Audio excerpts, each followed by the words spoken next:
got this one, Amanda? Purvi. Purvi Nathan from India. Yeah. मैं पूर्वी 19 साल की हूँ। कहाँ से बताना शुरू करूँ अपने बारे में? मैं कहाँ पैदा हुई?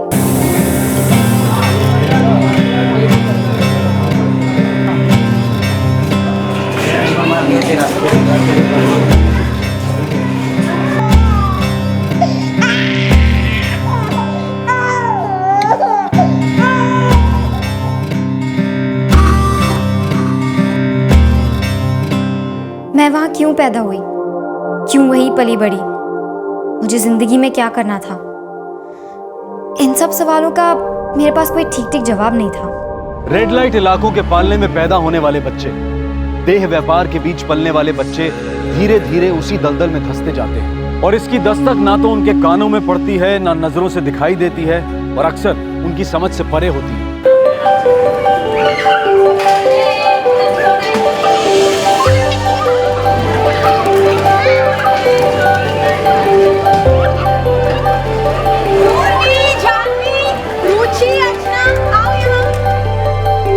ये लो, तुम्हारे लिए और तुम्हारे लिए। पूर्वी, जानवी, रुचि, चलो स्कूल का टाइम हो गया। थोड़ी देर बाद। स्कूल तुम्हारे टाइम से चल रहा है। तुम आ रही हो या मैं नीचे आऊं? आ रही हूँ।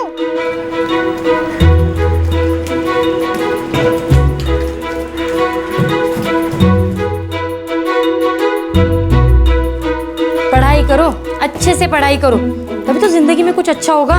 अम्मा, मुझे पढ़ाई करना अच्छा नहीं लगता। तो क्या करना है जिंदगी में? मुझे पता नहीं, मुझे कोयल दीदी जैसा बनना है। दुखता है अम्मा, मार डालोगी क्या? एक तो बाबा बोलते तू मेरी बेटी नहीं है, तू मेरी बेटी नहीं है। अब तो मुझे ऐसा लगता है कि वो मेरे बाबा भी नहीं है। तुम्हारी जबान ना बहुत चलने लगी है पूर्वी। तो फिर बाबा ऐसा क्यों बोलते कि मैं उनकी बेटी नहीं हूँ? क्योंकि तुम्हारी जबान कैंची जैसी चलती है। नहीं, क्योंकि मैं काली हूँ ना, इसलिए। बेटा अभी 10 साल की नहीं हुई है, कुछ जानती समझती तो हो नहीं। अरे मेरी सारी उम्मीदें तुझ पर, जानवी पर, रुचि पर तो लगी हुई है। तुम लोग अच्छे से पढ़ाई लिखाई करोगे, इस कचरे से बाहर निकलोगे, बड़े आदमी बनोगे, है ना? 8 क्या? सवेरे से तुम 8 बार ये बात बोल चुकी हो और 12 टाइम बाकी है। तुम दिन में 20 बार ये बात बोलती हो, बिल्कुल टीवी सीरियल की तरह। बच्चों, गुणन का मतलब होता है गुणा करने का अर्थ। मानो हमारे पास कुल 8 वस्तुएं हैं, तो 2-2 को अगर 4 से लेकर गुणा करते हैं तो गुणनफल आता है 8। और 3 को अगर 5 से लेकर के करेंगे तो 15।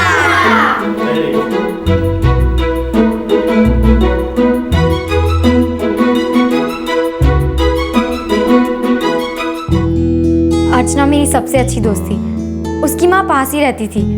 अर्चना, मैं, मेरी बहनें जानवी और रुचि, हम सब हमेशा साथ ही खेलते थे। हमारे शौक, पसंद नापसंद सब एक जैसे थे। जैसे कि हमें टीवी देखना बहुत अच्छा लगता था।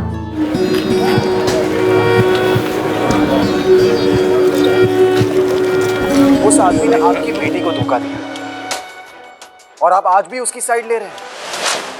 इसलिए या तो दिन भर खेलती रहो या टीवी देखती रहो, पढ़ाई तो करनी नहीं है तुम लोगों को। अम्मा, मुझे पढ़ाई करना अच्छा नहीं लगता। क्यों मेरे पीछे पड़ी रहती है? शांति से टीवी तो देखने दे। बेटे, तुम कब ये समझोगे? पापा, मालिक क्या लाए? तुम्हारा बाप सेठ है ना, और सौदे जो रोज चॉकलेट लाएगा तुम्हारे लिए। दिमाग खराब मत करो, काम करो अपना। चलो। की पहचान खाना बना क्या? जो अपने घोड़े खाने के लिए कुछ बनाया है कि नहीं? चिल्लाओ मत, बन ही रहा है ना। जब तक वो मैं भी काम से अभी आई हूँ। टीवी की आवाज कम कर। रेस जीता रहे और जिस दिन घोड़ा बोला ना कम कर। कान फूट गए क्या तेरे? उसे गोली मार दी जाती है। तनख्वाह आई? और इस वक्त राहुल नहीं। 7 तारीख है आज, तनख्वाह आई नहीं है, दारू पी के आए हो। अरे बिना पैसों के घर कैसे चलाऊं? जब तनख्वाह की बात करती हो तो सांप सूंघ जाता है तुम्हें। खाना मांगते हो तो शेर जैसे दहाड़ते हो। अरे घर है, उसकी कोई चिंता है या नहीं? सारा दिन काम करके आया हूँ, दिमाग का दही मत कर। दारू पी कर आए हो, घर की चिंता ही नहीं है तुम्हें तो। पापा, मत मारो अम्मा को। मुझे फिर से बाबा बोला? तुझे कितनी बार मना किया कि मुझे बाबा मत कहा कर। ठीक है, अब से बाबा नहीं बोलूंगी, लेकिन मत मारो अम्मा को।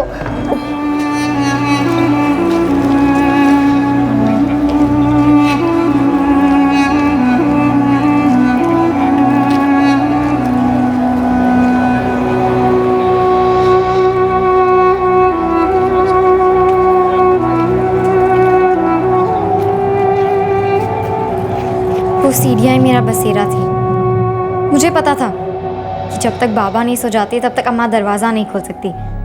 मुझे वहीं पड़े रहना था। आती जाती लोग मुझे देखते, मैं उन्हें देखती। ये तो हमेशा ही होता रहता था, इसमें कुछ भी नया नहीं था।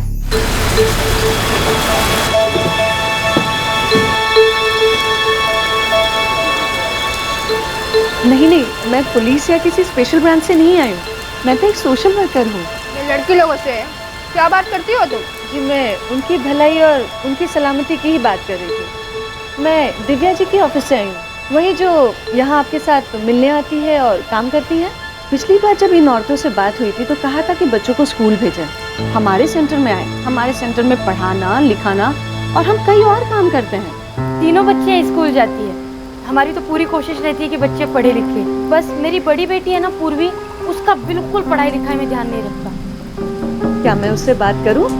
एक काम करिए, एक बार उसे लेके हमारे सेंटर में आ जाइए, फिर शायद उसका पढ़ाई में मन लग जाए। बिना रिमोट मुझे टीवी चालू करना आता है।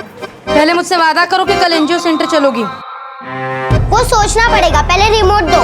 नहीं, पहले 1 घंटा पढ़ाई फिर रिमोट। ठीक है, मैं खुद ही चालू कर लेती हूँ। अरे तुम्हें अपना अच्छा बुरा समझ में क्यों नहीं आता? मुझे अपना अच्छा बुरा पता है। आप लोग मेरे साथ अच्छे से बात भी नहीं करते क्योंकि मैं काली हूँ ना, इसलिए। अच्छा, अच्छे से बात तुम नहीं करती हो। अरे बात पे उलट जवाब। मैं भाग जाऊंगी, पूरे दिन बाहर ही रहूंगी, फिर ढूंढते रह जाओगे मेरे को, देख लेना। यही उलट जवाब। हाँ कोयल, कमला दीदी, थोड़ी दाल चाहिए थी। हाँ ले लो। अगर आप रिमोट नहीं दोगे ना तो देख लेना कल मैं क्या करती हूँ। देख क्या हुआ? ये इतनी भड़की हुई क्यों है? कुछ नहीं, बस खेलना है, पढ़ाई नहीं करनी, टीवी देखना है। हाँ, मुझे यही करना है। मुझे पढ़ाई करना अच्छा नहीं लगता। कोयल दीदी, आप भी तो पढ़ी लिखी नहीं हो ना। स्कूल जाके होता क्या है? अम्मा मेरे को रोज स्कूल भेजती रहती है और उनको पता नहीं रहती है मैं स्कूल में जाके सो जाती हूँ। पूर्वी, तू बस 10 बरस की है और उससे कहीं ज्यादा तूने यहाँ देखी, मगर फिर भी कुछ बातें ऐसी हैं जो तू नहीं जानती। आज मैं तुझे सब सच्चाई बताती हूँ, हमारी जिंदगी की सच्चाई। सच्चाई उस माहौल की, सच्चाई उस धंधे की, उस पेशे की जहां उम्र और शरीर दोनों ही का आकर्षण बहुत जल्दी घिस जाता है और लगातार ग्राहकों को संतुष्ट करने के लिए नए शरीरों की जरूरत पड़ती है। जब मैं भी तुम्हारे जितनी थी ना, तो मुझे भी पढ़ाई बिल्कुल पसंद नहीं थी। और कुछ करा लो, पढ़ाई बिल्कुल नहीं करती थी। मगर तू जानती है, अगर तू इस माहौल से बाहर निकलने की कोशिश नहीं करेगी तो ये माहौल तुम्हारी जिंदगी बन जाएगा। लेकिन यहाँ से बाहर निकलने की जरूरत ही क्या है? मैं भी यही सोचती थी, मगर फिर मैं बड़ी हुई और मुझे भी वही करने को कहा गया जो यहाँ सब लड़कियां करती हैं। एक ग्राहक आया, मुझे उसे खुश करना था। फिर रोज अलग अलग ग्राहक आने लगे, मुझे उन्हें भी खुश करना था। मुझे ये सब बिल्कुल अच्छा नहीं लगा। यही तो धंधा है यहाँ का।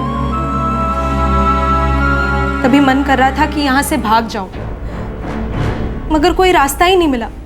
ग्राहक आते रहे, पैसा मिलता रहा और फिर यही माहौल मेरी जिंदगी बन गई। अब आदत हो गई, पछतावा होता है। काश मैंने पढ़ाई की होती तो आज मैं इस दलदल से बाहर निकलकर अपना पेट पाल सकती थी। तेरी माँ यहाँ के माहौल को जानती है। वो जानती है कि ये माहौल तुझे भी निगल जाएगा, इसीलिए वो तुझसे कहती है पढ़ाई कर, पढ़ाई कर, पढ़ाई कर पूर्वी, कुछ बन के दिखा, कुछ कर जो वो बेचारी नहीं कर पाई।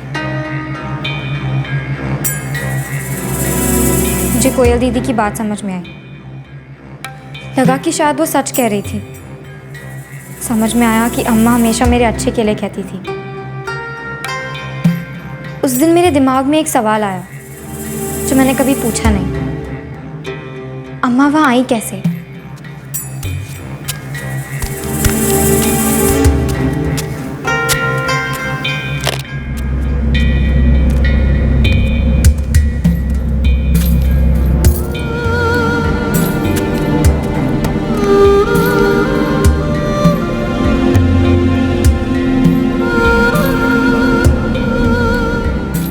नाना का था वो कोठा। उन्हें घाटा हुआ, इसलिए वो उसे बेचकर नानी और अम्मा के साथ गांव चले गए। लेकिन जल्दी वो गुजर गए और नानी वापस लौट आई।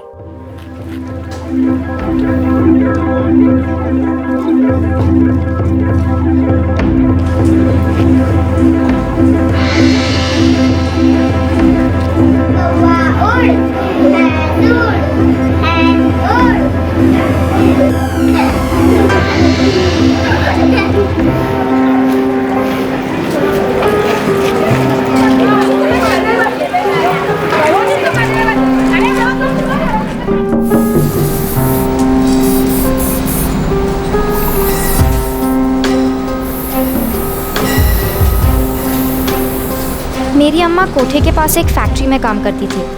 हम लोग बस कोठे वाली बिल्डिंग में रहते थे। मेरी अम्मा कोठे वाली औरतों की तरह कोई काम नहीं करती थी। बीच में अम्मा ने गांव में जाकर फिर से रहने का सोचा और वहाँ गई भी। वहीं उन्हें मेरे बाबा मिले। वहाँ कुछ खास नहीं हो पाया तो अम्मा बाबा वापस आ गए।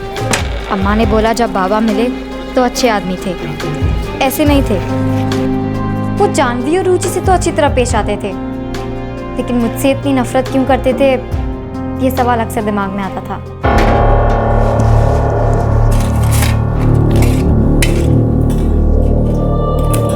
तुझे कितनी बार मना किया कि मेरे साथ बैठकर खाना मत खाया कर? क्यों बाबा? मुझे अभी शांत रहो ना, फिर से वही सब शुरू मत करना। हाँ। निकल बाहर, निकल। आप मुझसे इतना चिढ़ते क्यों हो बाबा?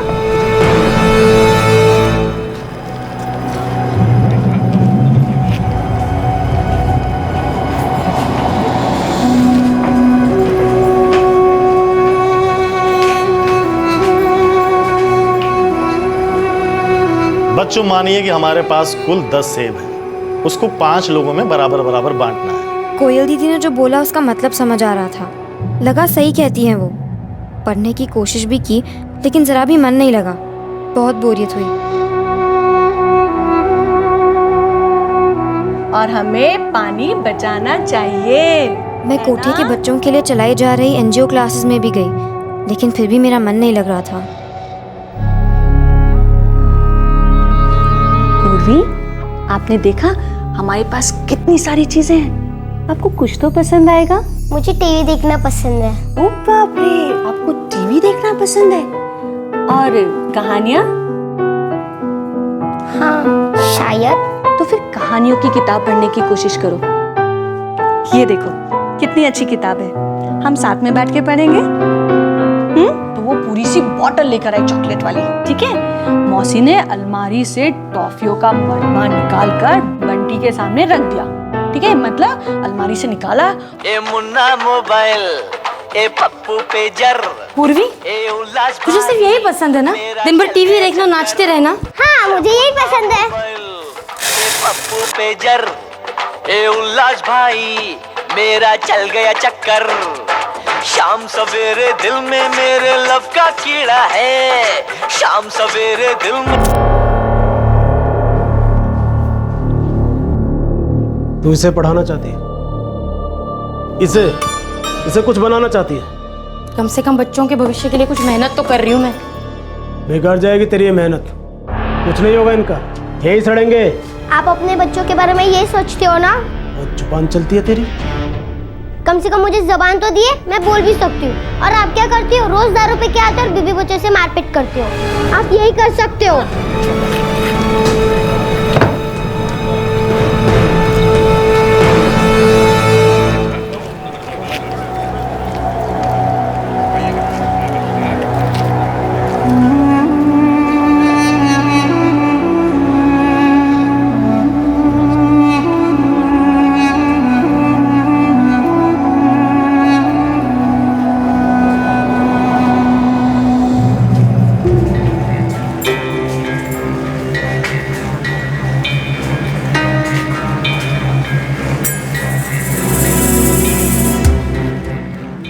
उस रात भी सीढ़ियाँ मेरा बसेरा थी, पर उस रात मेरी जिंदगी बदल गई। कब वो आदमी आया मुझे पता ही नहीं चला। मैं सो रही थी, उसने मेरा मुंह बंद किया और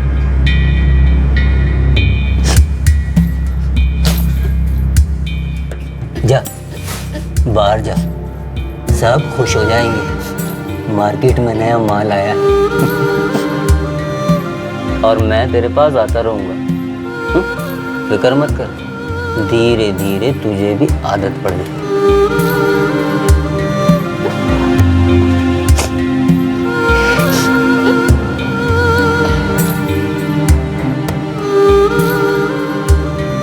आपको पता है ना कि कान सुनने में काम आते हैं। कुछ जानवरों के कान बाहर की तरफ दिखाई देते हैं और कुछ के नहीं। सुन नहीं रही हो तुम? तो चलो तुम लोग बताओ कि किस किस जानवर के कान बाहर की तरफ दिखाई देते हैं।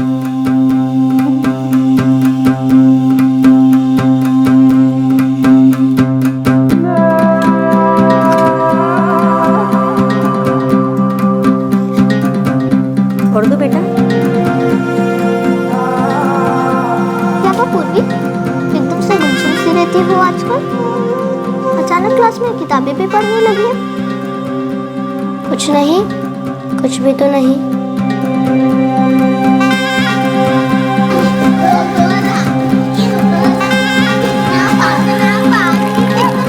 चॉकलेट तुम्हारा, तुम्हारा और तुम्हारा।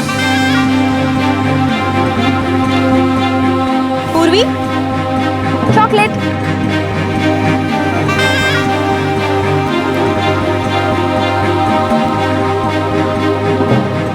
पूर्वी, क्या बात है? आजकल तुम बड़ी गुमसुम रहती हो।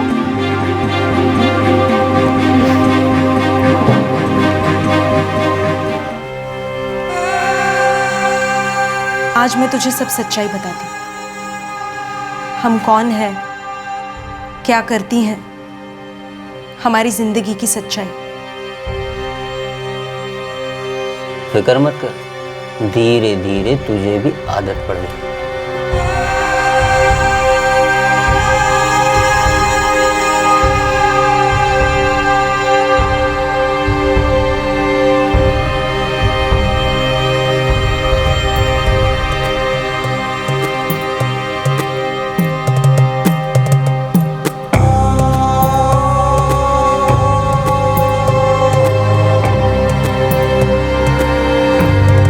अजीब सी आवाज आने लगी तो कारपेंटर डर गया और उसने सोचा इसको मैं अलग हटा देता हूँ।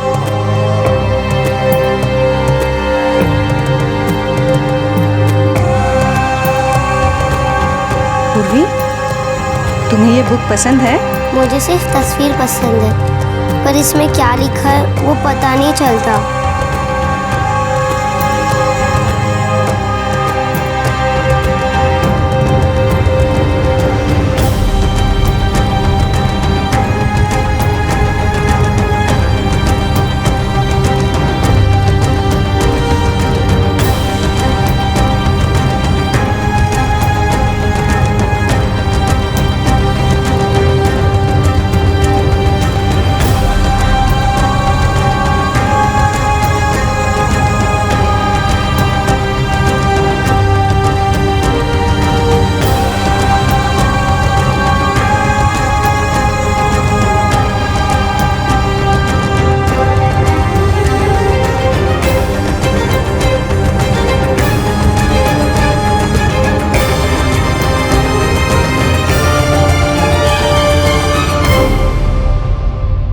रात के बाद मैं बहुत डर गई थी।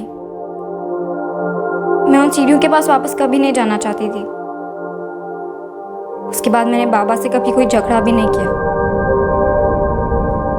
उस रात जो हुआ उसे मैंने अपने तक ही रखा, किसी को कुछ नहीं बताया, अम्मा तक को नहीं। मैं अंदर तक कांप गई थी, बहुत दर्द हुआ था मुझे। उस आदमी ने कहा था कि मुझे आदत लग जाएगी। कोयल दीदी की बताई हुई सारी बात मेरी आंखों के सामने आ गई थी। मैं उस जगह से भाग जाना चाहती थी।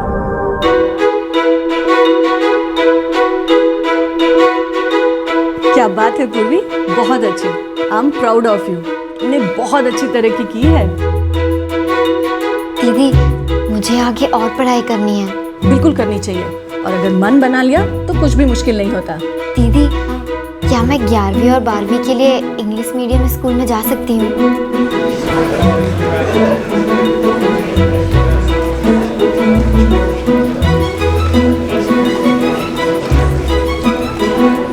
ये स्कूल बहुत अच्छा है, मुझे यहाँ भर्ती तो कर लेंगे ना? फॉर्म तो भरो, देखते हैं। वैसे तो तुम्हारे मार्क्स बहुत अच्छे आए हैं।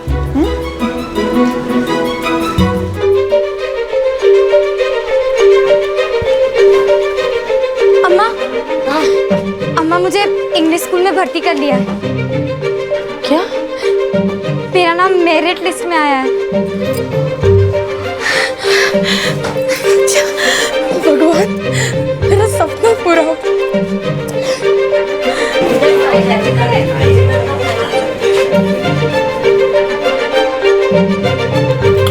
वो जो बोलते हैं तुझे सब समझ में आ जाता है। थोड़ा बहुत समझ आ जाता है, लेकिन मुश्किल है। मैं भी उसी स्कूल में पढ़ूंगी।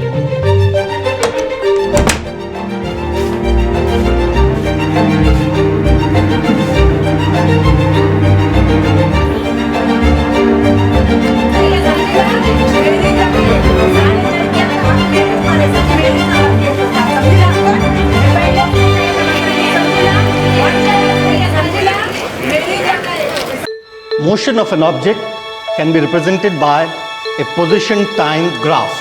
Such a graph is an important tool to represent and analyze different aspects of motion of an object. For a motion in a straight line, say x-axis, where the x coordinate varies with time, we have xt graph. Purvi, are you interested in listening? Or you are just interested in writing down what I speak? Sir, difficulty understanding English very fast. मैं notebook में लिख रही हूँ सब, घर पे जाकर पढ़ लूँगी। It's in the book also. If you pay attention here, you'll understand better, right? Yes, sir.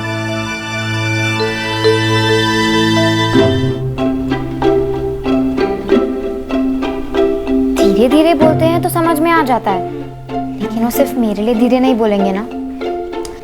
तुमने जितना किया है ना वो कोई कम बात नहीं है। और तुम ये सारे किताबें कैसे पढ़ लेती हो? शालिनी दीदी से मदद लेती हूँ ना, तो कभी मना नहीं करती। लेकिन अर्चना, घर में पढ़ना बहुत मुश्किल काम है। क्या तुम्हारे बाबा अब भी तुमसे वैसे ही नाराज हैं? हमेशा ही रहते हैं, पता नहीं क्यों। अम्मा से पूछती हूँ कि उन्हें मुझसे क्या तकलीफ है, तो कभी बोलती ही नहीं है। अर्चना, तेरे बाबा तो तुझसे प्यार करते थे ना? हाँ, शायद करते थे, पर मुझे पता नहीं। अम्मा बोलती है जब मैं बहुत छोटी थी तभी बाबा गुजर गए थे।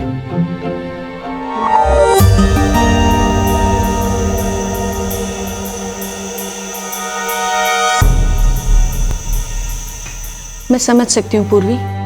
आप मेरी हेल्प करोगी ना दीदी? हाँ जरूर, लेकिन उससे पहले तुम्हारी अम्मा से बात करनी होगी। इसे लेकर बहुत परेशान थी। सोचती थी पता नहीं ये क्या करेगी, पर पता नहीं अचानक क्या हो गया, इतनी लगन से पढ़ाई करने लगी। यही तो मेरा सपना था। अब देखिए ये जिंदगी में कुछ करेगी, कामयाब होगी, ये यहाँ से बाहर चली जाएगी ना, मेरा सपना पूरा हो जाएगा। हमारे यहाँ तो बच्चों के रहने की सुविधा नहीं है, लेकिन हाँ एक एनजीओ है जिसके साथ हम काम करते हैं, वहाँ बच्चों के रहने की जगह है। अब ले जाइए ना इसे, ये तो भगवान का आशीर्वाद है कि पूर्वी को ऐसा मौका मिला है। अब ले जाइए। इसे देखकर जानवी और रुचि भी तो सोचेंगी कि हमें कुछ करना है, दीदी जैसा बनना है। जा बेटा।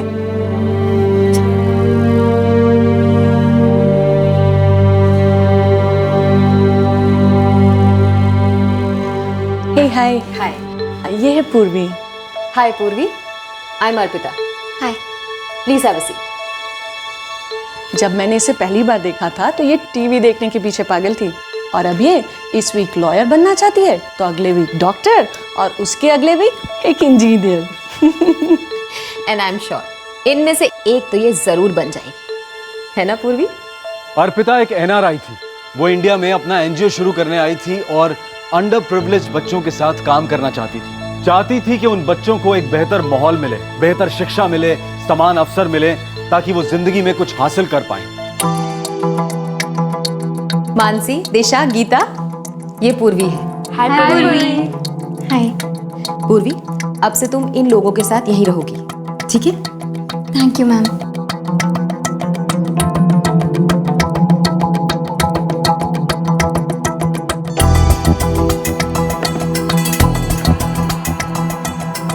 तुम इसे पढ़ना चाहती थी ना? जी मैम, मैं इंग्लिश सीखना चाहती हूँ। अभी भी काफ़ी गलतियाँ होती हैं। तो क्या हुआ, गलती करोगी तभी तो सीखोगी। और एक मिनट, अगर तुम्हें लगे ना कि तुम्हें किसी वर्ड का मतलब समझ नहीं आ रहा है, तुम अटक रही हो, तो ये लो, इसे कहते हैं डिक्शनरी। इससे तुम सारे मीनिंग अच्छे से समझ जाओगे। और फिर कोई प्रॉब्लम हुई तो मैं तो हूं ना। Thank you ma'am.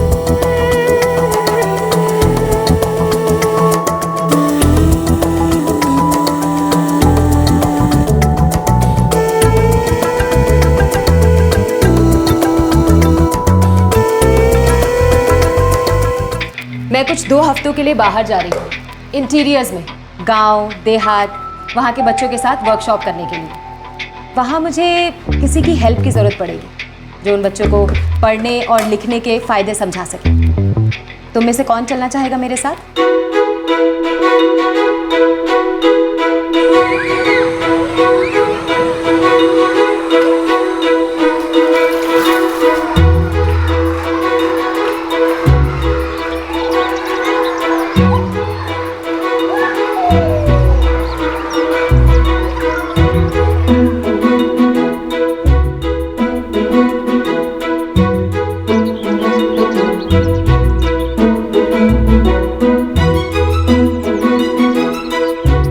सबसे पहले आता है क। तो अब क से वो कौन सा पक्षी है जो गुटरगू करता है? कबूतर। अब आता है ख। खेत में हम क्या डालते हैं अनाज बढ़ाने के लिए? खाद। बहुत अच्छे, तो ख से खाद। मैंने कई यूनिवर्सिटीज़ में अप्लाई किया है, बाद में डिसाइड करूँगी। अगर एडमिशन नहीं हुआ तो बहुत सारी है, कहीं ना कहीं पे तो मिल ही जाएगा। लेकिन फॉरेन में पढ़ाई करने के लिए ज़्यादा पैसे लगते हैं।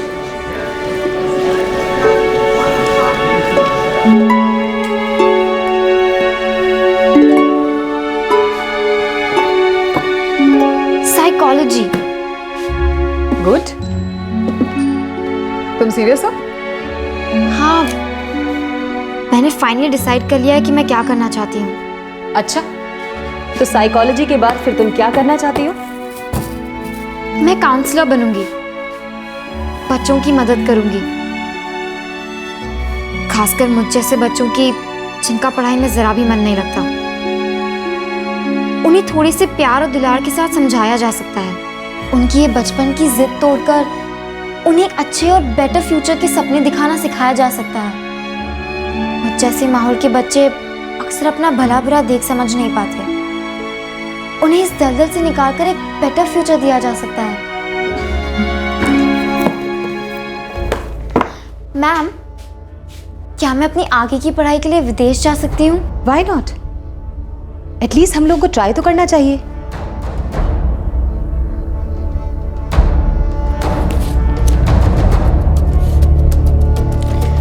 वहाँ फीस तो बहुत लगेगी ना? वो सब बात की बात है, पहले हम अप्लाई तो करें। अरे हाँ, तुम जाना कहाँ चाहती हो? I mean, तुम अप्लाई कहाँ करना चाहती हो? कुछ सोचा है? I don't know. Okay then, फिर हम एक काम करते हैं, सब जगह ही अप्लाई करें।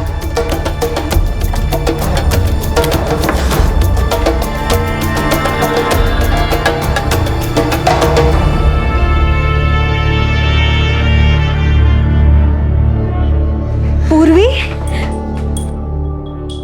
कैसी है तू? ठीक हूँ। ये कोयल दीदी जिनके बारे में आपको बता रही थी, मेरी सबसे पहली काउंसलर।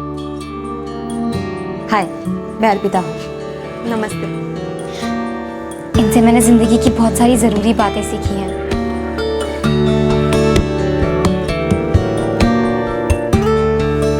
तो क्या ये परदेश जाएगी? अगर एडमिशन हो गया तो ज़रूर जाएगी, और मुझे पूरी उम्मीद है कि इसका एडमिशन हो जाएगा। इसका ना पासपोर्ट बनवाना है, तो उसके लिए मुझे बर्थ सर्टिफिकेट की ज़रूरत पड़ेगी। माँ, वो जन्म प्रमाण? हाँ, अब वो संभाल कर रखा हुआ है, मैं देती जी।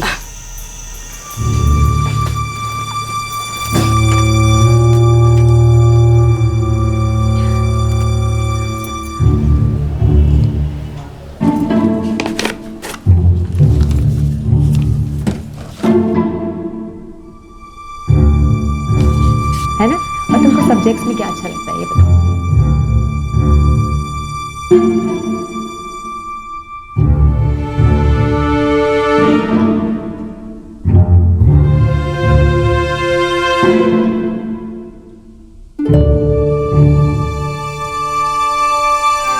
बाकी का सारा पेपर वर्क हो चुका है, बस अगर कुछ बाकी है तो तुम्हारे पासपोर्ट की एप्लीकेशन। पूर्वी, क्या हुआ? हम जब से तुम्हारे घर से आए हैं तुम बहुत चुप हो। सब ठीक तो है?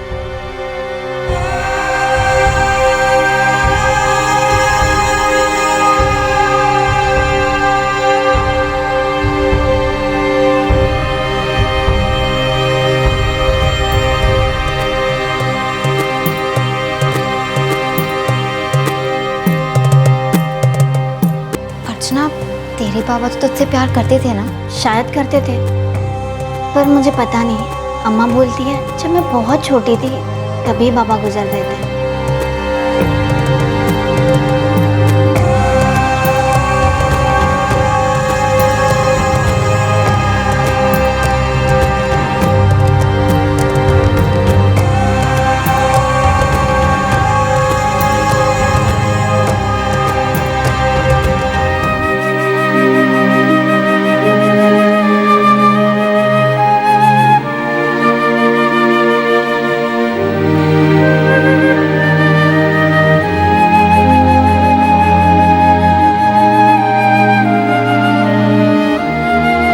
बचपन की दोस्त, मेरी best friend.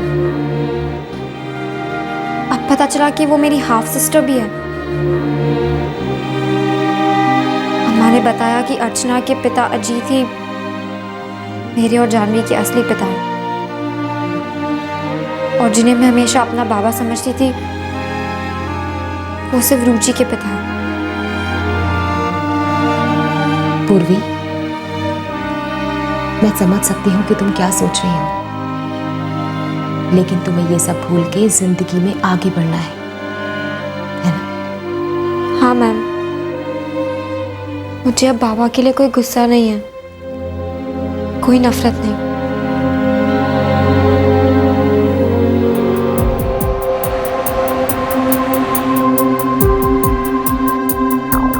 Purvi Nathan, I met her in India with Arpita while I was there for a seminar. She's very bright. Okay. I think we should forward it. I strongly recommend. Okay.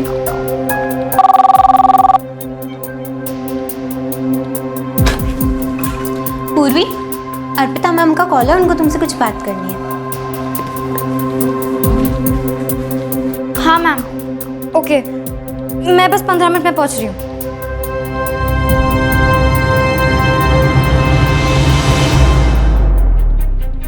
क्या कहा उन्होंने? अभी उनका call आएगा, तुम्हें खुद ही पता चल जाएगा। Hi Sara, yeah she is here, just speak to. Hello, good morning ma'am.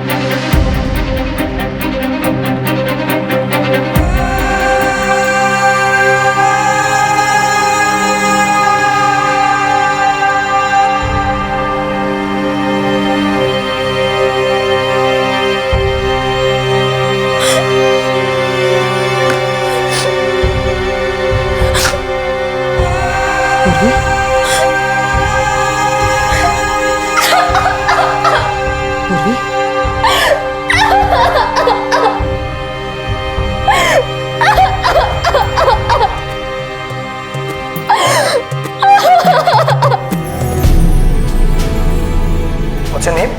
पूर्वी Nathan. Purvi Nathan. Purpose of visit? I'm a student pursuing graduation in psychology. Do you have a scholarship? Yes, I have a scholarship and my living expenses are being funded. Proof of funding is attached. Okay. Just step a little back, facing the camera.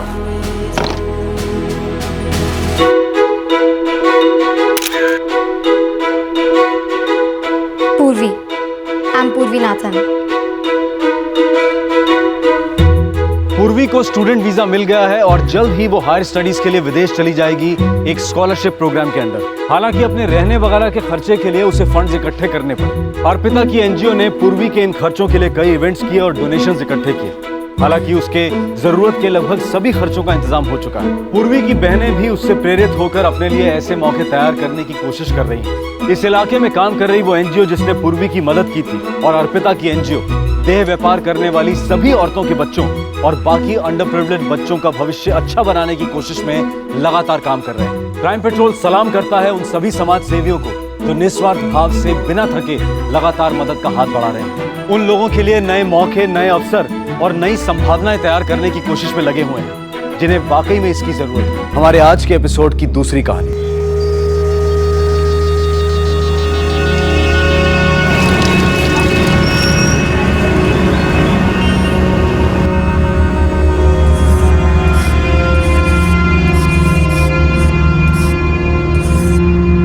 आज हम मुंशी प्रेमचंद जी के प्रसिद्ध उपन्यास गोदान साहित्य के बारे में बात करेंगे। गोदान में मुंशी प्रेमचंद जी ने लिखा है कि गाय को अपने द्वार तक लाने की चाह में भोरी अपना सब कुछ लुटा देता।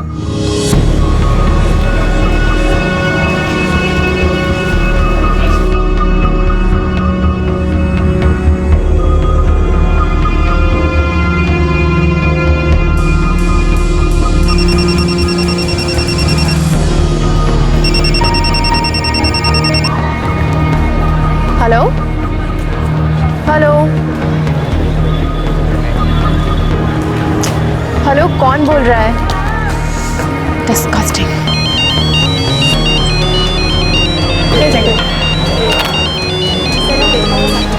हेलो हेलो हेलो, कौन है जो इतनी मिस कॉल दे रहा है? पता नहीं यार।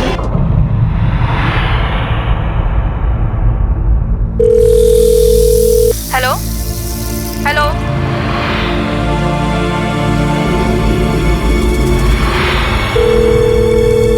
हेलो हेलो हेलो,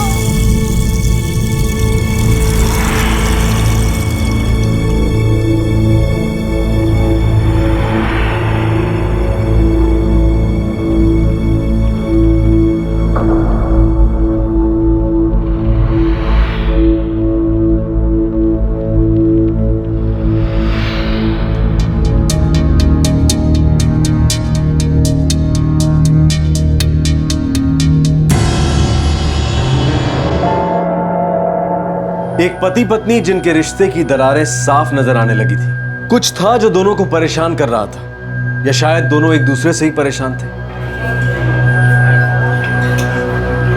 विशाल, बेटा फॉग के साथ नहीं खेलते। कृष्णा, हम पहले की तरह एक दूसरे के साथ खुश नहीं रह सकते। फिर से जिंदगी की शुरुआत करें, एक नए सिरे से जीते। बस खुशी होनी चाहिए। सही कह रहे थे।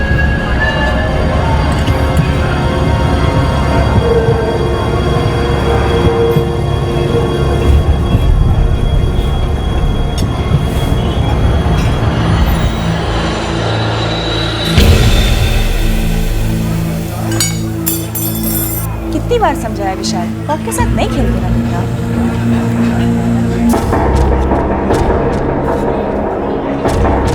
साफ करके दे रहे हैं।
रचना जी चाबी चाहिए थी। रचना कहीं गई है शायद। हाँ, आपका विशाल भी यही है। रचना तो आज विशाल को लेने स्कूल भी नहीं आई थी। क्या? और उसका फोन भी स्विच ऑफ है।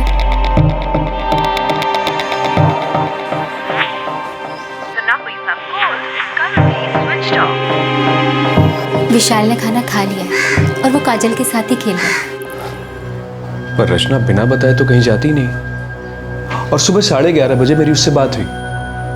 बेटा विशाल, मामा ने स्कूल के लिए ड्रॉप करते वक्त आपसे कुछ कहा था? कहाँ जा रही है या और कुछ? नहीं पापा।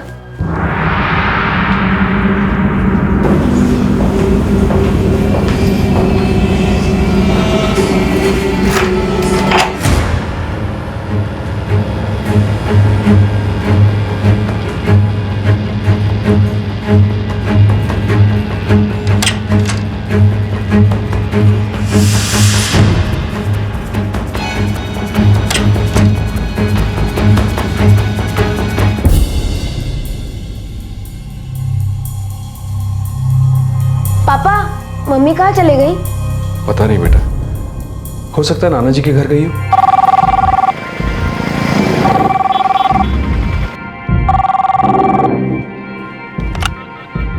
हेलो। हेलो पापा, मैं संजीव बोल रहा हूँ। हाँ संजीव बेटा, बोलो कैसे हो? मैं ठीक हूँ पापा। रचना वहीं है आज? नहीं तो क्यों, क्या हुआ? कुछ नहीं पापा, वो रचना बाहर गई है, वो भी बिना बताए, तो मुझे लगा शायद आपके पास आ गई होगी। आप चिंता मत कीजिए, मैं देख लेता हूँ। क्या हुआ? संजीव का फोन था, रचना कहीं चली गई है, कुछ बता कर नहीं गई है। ऐसे कहाँ चली गई रचना? अरे वही तो पता नहीं है, तभी तो उसने फोन किया।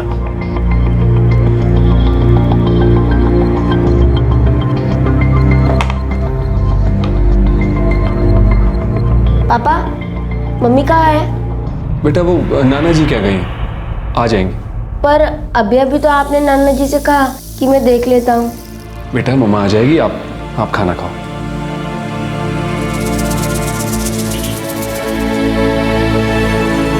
पति पत्नी के रिश्ते में अनबन थी, ये साफ था। और रचना एक दिन अचानक बिना कुछ बताए घर से चली गई। क्या वो अपनी मर्जी से गई थी? क्या वो कभी लौटने वाली थी? The number you have called is currently switched off. पापा। हाँ बेटा। पापा, मम्मी हमको छोड़कर चले गई? नहीं बेटा, मम्मा ऐसा क्यों करेगी? कहीं काम में फंस गई होगी। चलो अभी आप सो जाओ, मम्मा सुबह तक आ जाएगी। चलो आंखें बंद करो, सुबह स्कूल भी तो जाना है।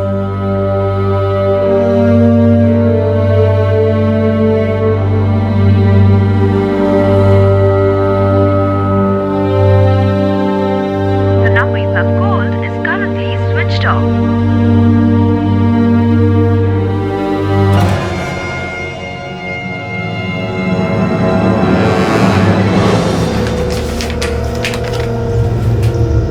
मैं जा रही हूँ, थक चुकी हूँ हमारे रिश्ते से।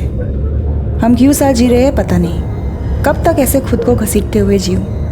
बेहतर है नई ज़िंदगी शुरू करूँ, और वो नई ज़िंदगी मुझे नज़र आ रही है। मेरी खुशियाँ मुझे बुला रही है। मुझे जो प्यार करता है वो मिल गया है, उसके साथ नई शुरुआत करूँगी। माफ़ी नहीं मांगूंगी आपसे, क्योंकि जो कर रही हूँ सोच समझ के कर रही हूँ। कोई अफसोस नहीं, कोई शर्मिंदगी नहीं कि कहूँ माफ़ कर दीजिए। हो सके तो मुझे भूल जाइए। रचना।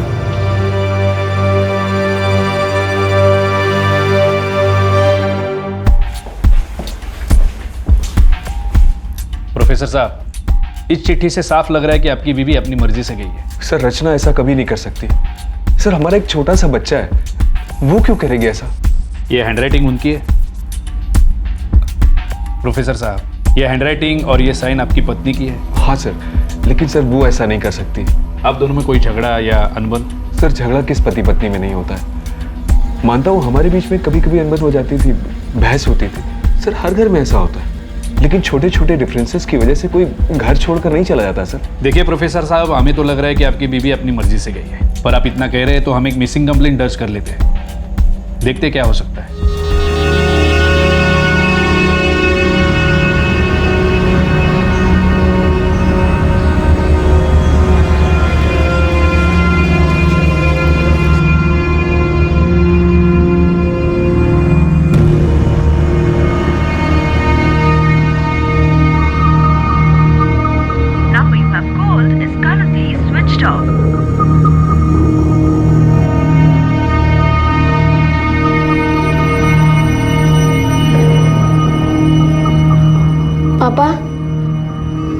आज भी नहीं आई। आ जाएगी बेटा, सचमुच में किसी जरूरी काम में फंस गई होगी। पर मम्मा ने कोई फोन भी नहीं किया। आ जाएंगे, फोन भी जरूर करेंगे। आप प्लीज खाना खा लो।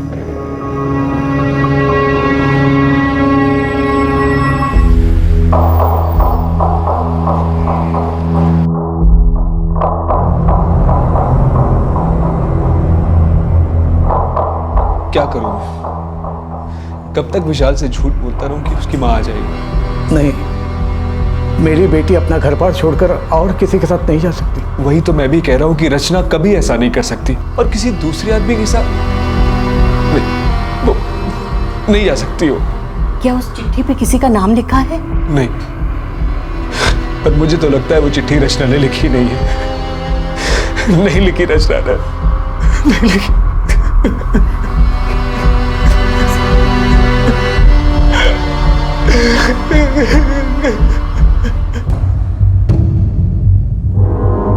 दोनों के बीच कुछ खास बनती नहीं थी, पर ऐसा तो कभी नहीं लगा कि रचना किसी और के साथ।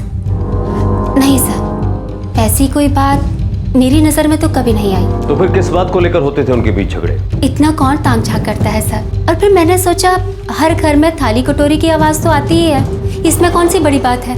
लेकिन प्यार व्यार का चक्कर होगा, ये मैंने कभी नहीं सोचा था।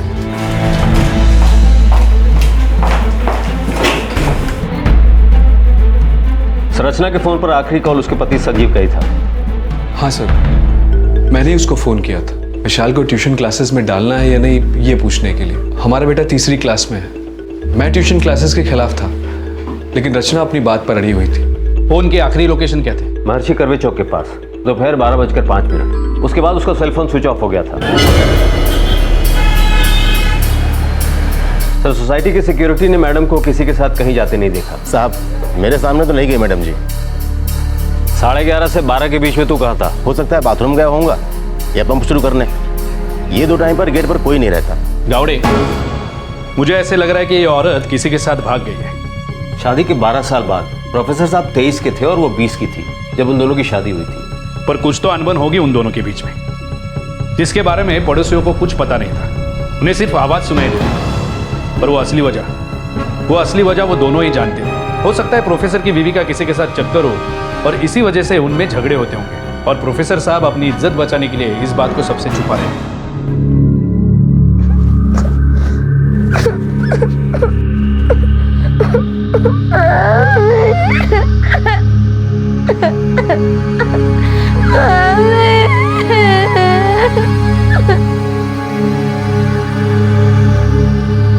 हम पहले की तरह एक दूसरे के साथ खुश नहीं रह सकते।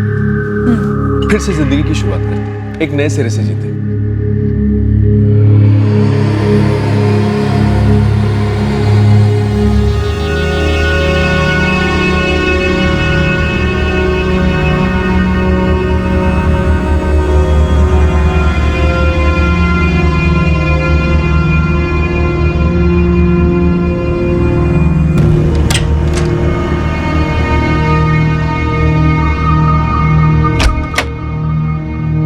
चार दिन बीत चुके थे लेकिन रचना की कोई खबर नहीं थी। संजीव ने दिल ही दिल में इस बात को स्वीकार कर लिया था कि उसकी पत्नी किसी के साथ चली गई है। हालांकि अब भी ये बात वो सबके सामने स्वीकार नहीं करता था। विशाल बहुत उदास रहने लगा था क्योंकि उसकी माँ उसे छोड़कर चली गई थी और उसकी कोई खबर नहीं थी। और अचानक रचना के घर से जाने के बाद 5वें दिन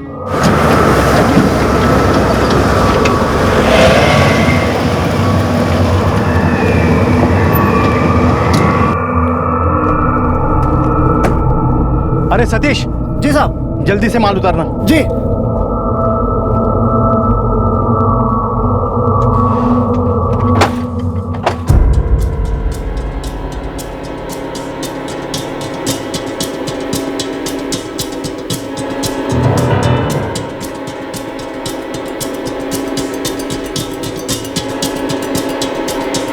अरे सतीश, बाबू, रामलाल, अरे देखो अंदर बास आ रहा है, जल्दी आओ।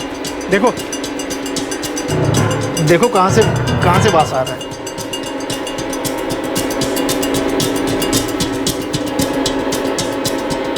मंगे साहब, हाँ, इधर अंदर से नहीं, उधर बाहर से बहुत सड़ेली बास आ रही है साहब।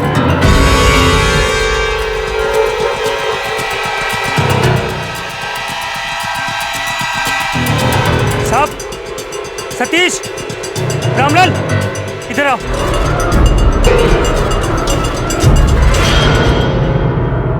उम्र 30 के करीब होगी। बॉडी पूरी तरह से डिकम्पोज हो चुकी है। मौत की वजह? विंड पाइप्स भी कट चुकी है। साहब, सारे पुलिस थानों में चेक किया। कोथरूड पुलिस थाने में एक मिसिंग कंप्लेंट दर्ज है और उसका कपड़ा बॉडी के कपड़े से मैच हो रहा है।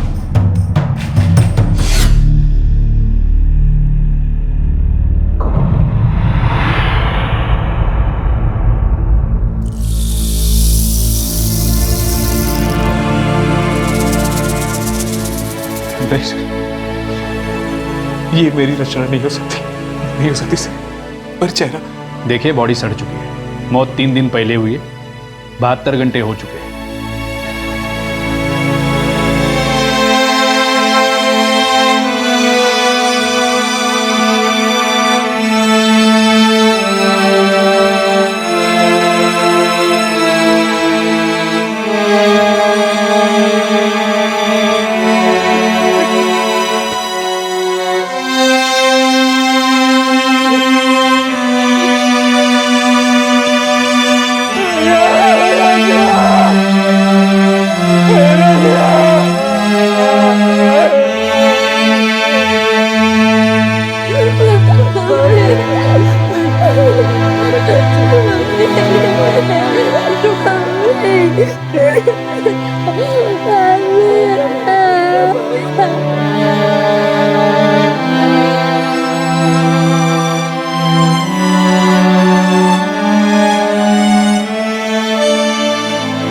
प्यार व्यार का चक्कर उल्टा पड़ गया लगता है।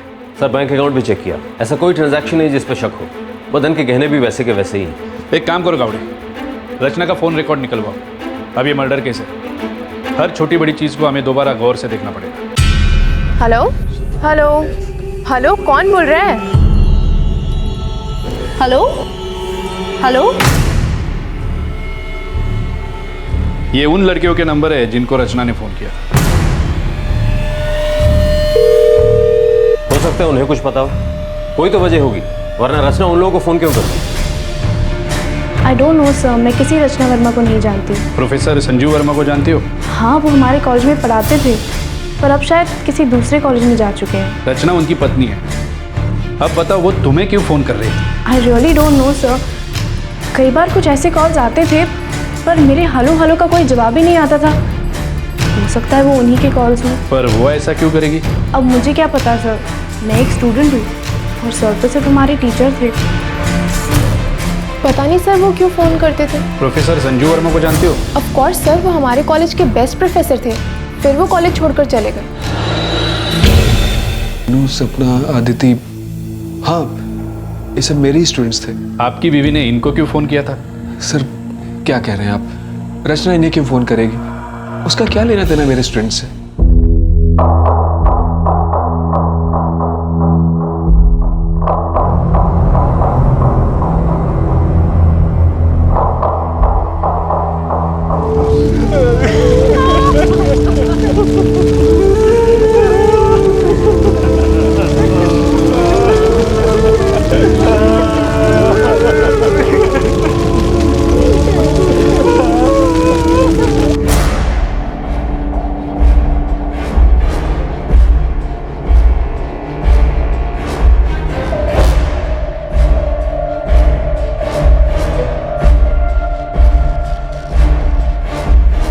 सर, हैंडराइटिंग और सिग्नेचर्स दोनों ही रचना के हैं और दोनों ही परफेक्टली मैच होते हैं। पति पत्नी के बीच किस बात को लेकर अनबन थी? बताया तो सर, नहीं बनती थी हमारी, पर बात इस हद तक जाएगी सोचा भी नहीं था। और ये तो मैं सोच भी नहीं सकता कि मेरी पत्नी किसी और के साथ अफेयर कर रही होगी सर। हो सकता है आप हमसे कुछ छुपा रहे हो। आपको पता था कि आपकी बीवी का अफेयर है, और जिससे अफेयर था शायद उसी ने आपकी बीवी को मार डाला।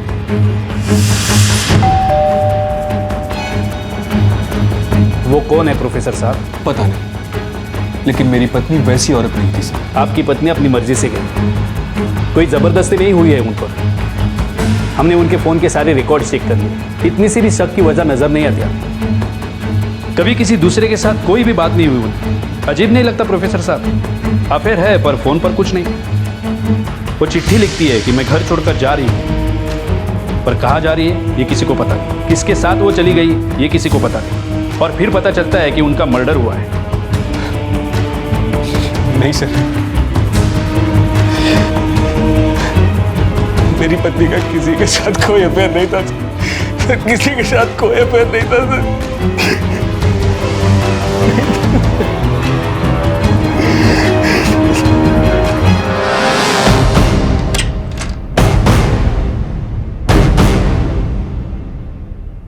प्रोफेसर साहब के फोन रिकॉर्ड से कुछ पता चला? सर जिस दिन रचना गायब हुई यानी 6 जून को, उस दिन प्रोफेसर साहब कॉलेज में ही थे। सर क्या आपको लगता है कि इस सब में प्रोफेसर भी इन्वॉल्व है? हो सकता है बीवी को गायब करने में प्रोफेसर साहब का ही हाथ हो। लेकिन सर वो चिट्ठी ऐसी गुत्थी है जो इस केस को उलझा रही है।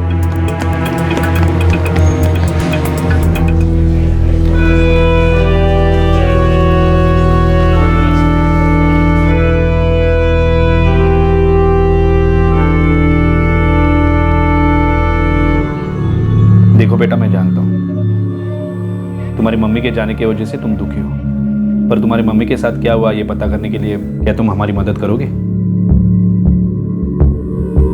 एक छोटी सी बात बताओगे? उस दिन तुम्हारी मम्मी ने तुमसे कुछ कहा था। देखो बेटा, आखिरी बार तुमने मम्मी को देखा है। मामा मुझे ड्राइंग क्लासेस के लिए नहीं जाना है। अरे ड्राइंग भी तो सीखना चाहिए, हो सकता है उसमें तुम्हारा टैलेंट हो।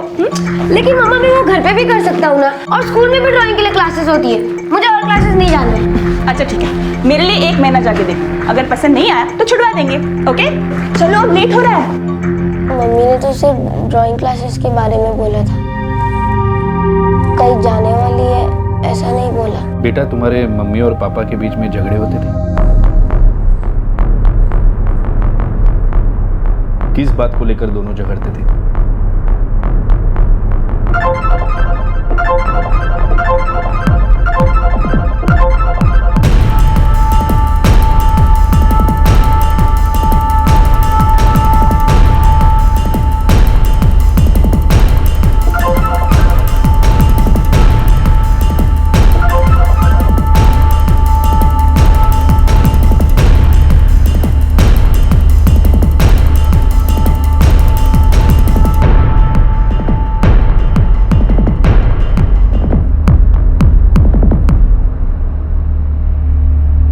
रचना, हम पहले की तरह एक दूसरे के साथ खुश नहीं रह सकते?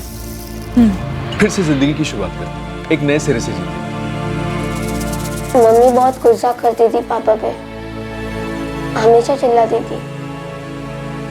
पापा बहुत परेशान थे। क्यों गुस्सा करती थी मम्मी बेटा? पापा के मोबाइल फोन को लेकर बहुत झगड़ती थी।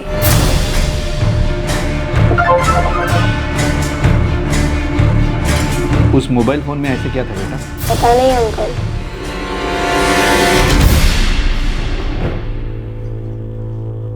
आपकी बीवी आपसे इतना नाराज क्यों थी? सर मेरी कोई भी बात उसे अच्छी नहीं लगती थी। कोई एक बात बता सकते हैं आप जो उन्हें अच्छी नहीं लगती थी? प्रोफेसर साहब, अब तक आपने जितनी भी बातें बताई है उसमें से एक बात 100% सही है। आपकी बीवी का कभी भी किसी से कोई अफेयर नहीं था, फिर भी एक गुत्थी सुलझ नहीं रही है कि उन्होंने वो चिट्ठी क्यों लिखी।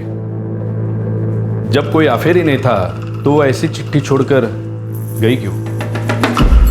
मुझे लगता है प्रोफेसर साहब, जितना भरोसा आपको अपनी बीवी पे था उतना शायद उन्हें आप पे नहीं था। उन्हें शक था कि आपका चक्कर चल रहा है, वो भी आपके स्टूडेंट के साथ। हमने आपके स्टूडेंट्स के फ़ोन डिटेल्स चेक की, गर्ल स्टूडेंट्स के भी, जिन्होंने आपको मैसेज भेजे थे। हेलो, कौन बोल रहा है? हेलो। अच्छा रिश्ता था आपका उन सबसे। आप एक अच्छी टीचर है, इसकी गवाही सभी लोग देते हैं। जो कॉलेज आप छोड़ चुके हैं वहाँ के स्टूडेंट्स, खासकर लड़कियाँ, अभी भी आपके टच में। वो आपकी स्टूडेंट्स कम और दोस्त ज़्यादा लगती है, अपनी पर्सनल बातें आपसे शेयर करती है। कुछ मैसेजेस तो कुछ ज़्यादा ही खुलकर लिखे गए।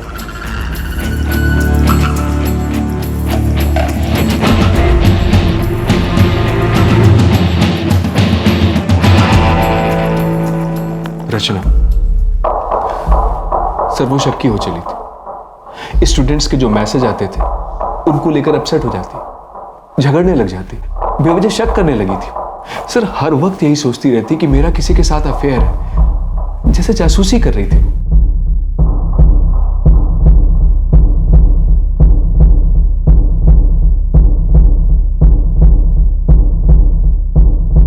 वो सारे मैसेजेस पढ़ती, कब किसका मैसेज आया, कब किसका कॉल आया, मैंने किसको कॉल किया, किसको मैसेज किया, सर वो सब नोट करती थी।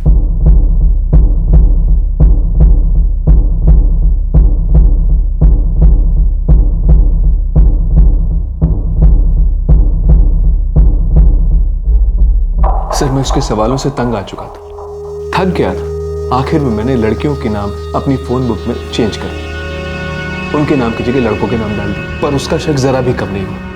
वो एक एक करके सारे नंबर्स लिखती और उन सभी नंबर पर फोन करती, पता करती थी कि वो लड़के का है या लड़की का।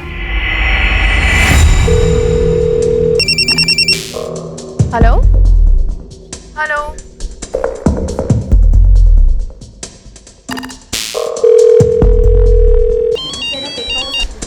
हेलो।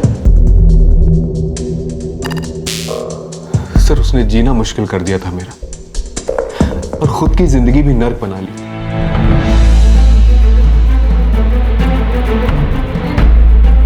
सर कितनी बार समझाया, कितनी बार कहा कि जैसे जिंदगी शुरू की थी वैसे शुरू कर, पर वो सुनती ही नहीं थी। सुपारी किसे दी थी आपने? सर आप क्या कह रहे हैं? मैंने किसे भिजवाया था अपनी बीवी को मार डालने के लिए? सर मैंने नहीं मारा रचना को, मैं उससे प्यार करता था, मेरी पत्नी थी वो। मैंने तो उस पर यह भी शक नहीं किया कि उसका किसी के साथ अफेयर है। उसका कोई अफेयर नहीं था प्रोफेसर साहब, उसने आपको कोई धोखा नहीं दिया, धोखा तो आपने दिया।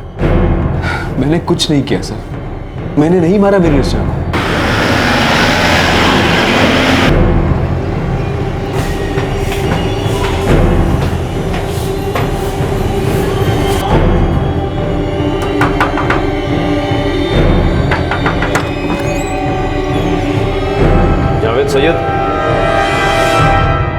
जावेद सैयद को सुपारी दी थी? क्या? कौन जावेद सैयद? आपके पुराने कॉलेज का आपका स्टूडेंट। जावेद सैयद हमारे कॉलेज में ही है, आर्ट्स में है वो प्रोफेसर संजीव वर्मा के टच में रहता है? Yes sir, actually Sanjeev sir को सभी स्टूडेंट्स लाइक करते हैं, he is like a friend to everyone. हाँ तो जावेद सैयद भी फ्रेंड ही होगा। हाँ वो तो सर से बहुत ही क्लोज था। सर ये जावेद सैयद है तो स्टूडेंट, पर इसका उठना बैठना आड़े टेढ़े लोगों के साथ ज्यादा है। और प्रोफेसर साहब बराबर इसके टच में रहे। 6 जून 2013 को जावेद सैयद प्रोफेसर साहब के घर के एरिया में था, और उसी दिन उसके फोन का लोकेशन महर्षि कर्वे चौक के पास मौजूद था, जहां रचना का मोबाइल भी स्विच ऑफ हुआ। गावड़े, ये प्रोफेसर साहब हमारी गलत क्लास ले रहे हैं, चलो अब उनकी क्लास लेने का टाइम हो गया। सर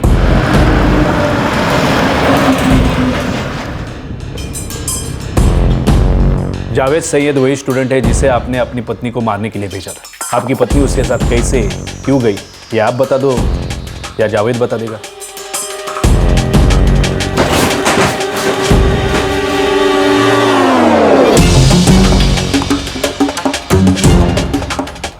दोनों में से कौन सच बोलेगा ये आप दोनों ही तय कर लो।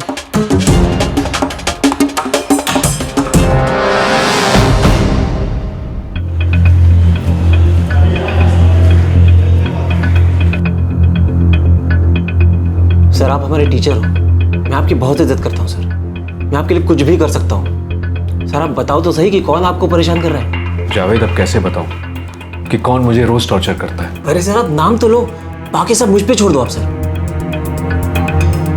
ओके जी, जावेद राजी हो गया, पर उसने मेरी पत्नी को नहीं देखा। मैं रचना को संडे 2 जून को स्टेशन के पास वाले रेस्टोरेंट में लेकर आऊंगा। ठीक है सर।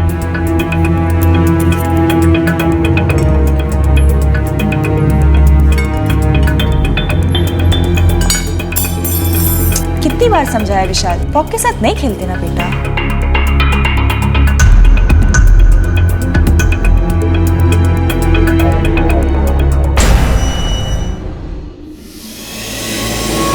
आपकी पत्नी जावेद के साथ बिना कोई सवाल किए जाने के लिए राजी कैसे हुई?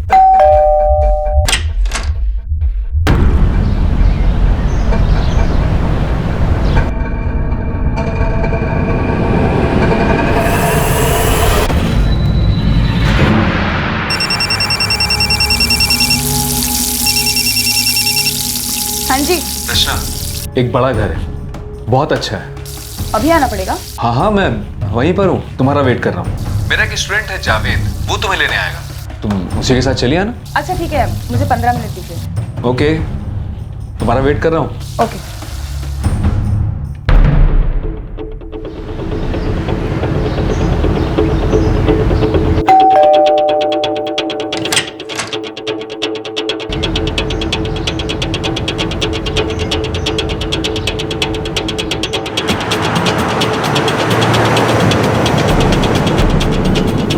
घर कहाँ है? पास में ही मैडम। संजीव ने तो कहा था कि रेलवे स्टेशन के पास है, लेकिन हम तो हाईवे की तरफ जा रहे हैं। एक्चुअली मैडम वो हाईवे से नजदीक ही पड़ता है। अच्छा,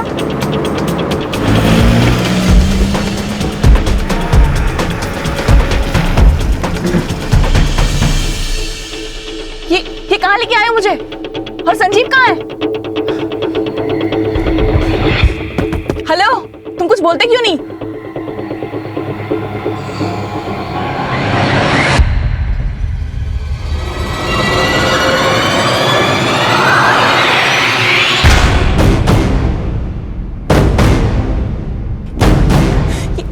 ये सब क्या हो रहा है? संजीव कहाँ है?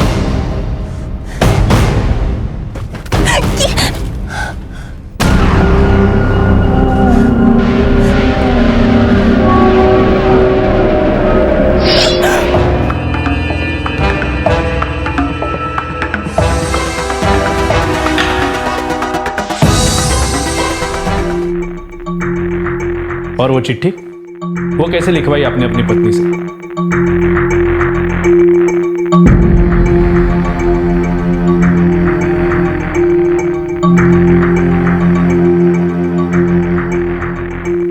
संजीव, देखना ठीक तो है ना? ठीक है, पर थोड़ा प्यार से लिखो ना। ऐसा लगना चाहिए कि किसी ऐसी पत्नी ने लिखी है जो अब किसी और से प्यार करती है, अपनी नई जिंदगी की शुरुआत करना चाहती है और इसी वजह से अपने पति को छोड़कर जा रही है। चिट्ठी में वो बात एकदम सच नहीं लग रही। फिर से ट्राई करते हैं।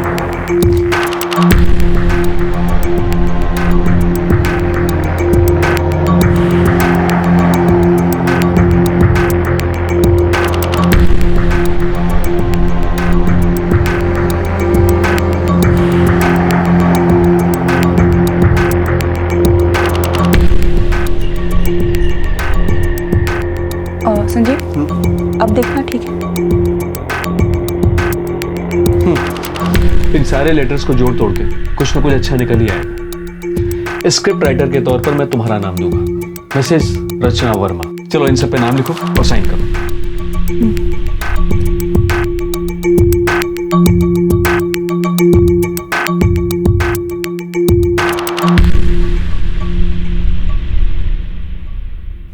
कहा था कॉलेज के एक नाटक के सीन में वो लेटर चाहिए। खूब नाटक खेला प्रोफेसर साहब आपने।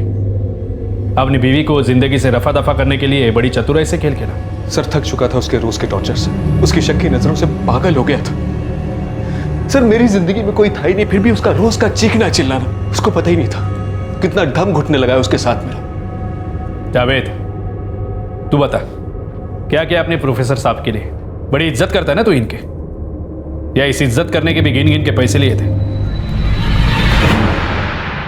सर मेरे कुछ दोस्त लोग हैं जो इस काम में मेरी मदद करेंगे, लेकिन 75,000 दूंगा इस काम के लिए।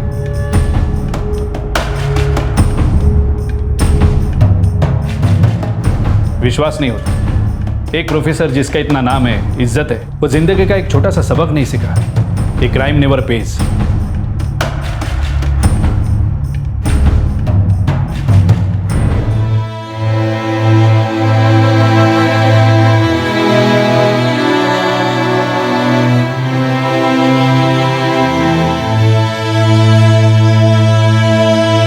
हत्या का एक सह आरोपी गिरीश पकड़ा जा चुका है। संजीव वर्मा, जावेद सैयद और गिरीश फिलहाल जुडिशियल कस्टडी में है, लेकिन दूसरे दो आरोपी अब भी फरार हैं। एक पढ़ा लिखा आदमी, एक प्रोफेसर, एक जुर्म का सहारा लेता है अपनी पत्नी से छुटकारा पाने के लिए, क्योंकि वो अपनी पत्नी के शक्की स्वभाव से, घर में बढ़ते तनाव से तंग आ चुका था। उसकी पत्नी की नजर रहती थी उसके हर स्टूडेंट के आए मैसेजेस पर और गर्ल स्टूडेंट्स के फोन कॉल्स पर। अनबन बढ़ी, पति और पत्नी के रिश्ते में दूरियां बढ़ी, लेकिन दोनों ने यह नहीं सोचा कि बातचीत करके इस फासले को कम किया जाए या फिर किसी काउंसलर से मिलकर इस समस्या का हल ढूंढा जाए। बल्कि पति ने एक और ही रास्ता चुना। अपने दो स्टूडेंट्स की मदद से हमेशा के लिए पत्नी को रास्ते से हटा दिया। पत्नी की शक्की फितरत और पति का झूठा ईगो दोनों आड़े आए और उसकी कीमत चुकानी पड़ी एक मासूम छोटे से बच्चे को। उसके सर से मां का साया उठ गया और पिता अब पुलिस हिरासत में है। आपसी मतभेद, झगड़े सुलझाए जा सकते हैं, बातचीत से हर समस्या का हल निकलता है। अगर आपस में ना हो सके तो किसी की मदद लेकर गुत्थियां सुलझाई जा सकती हैं, लेकिन किसी को मिटा देना ये क्राइम है और गलती से प्रोफेसर साहब ने ये सबक नहीं सीखा था। आपसे फिर मुलाकात होगी क्राइम पेट्रोल दस्तक में एक और नए केस के साथ। इस तरह के और भी एपिसोड देखने के लिए हमारे चैनल को सब्सक्राइब करें और बेल आइकन दबाना ना भूलें।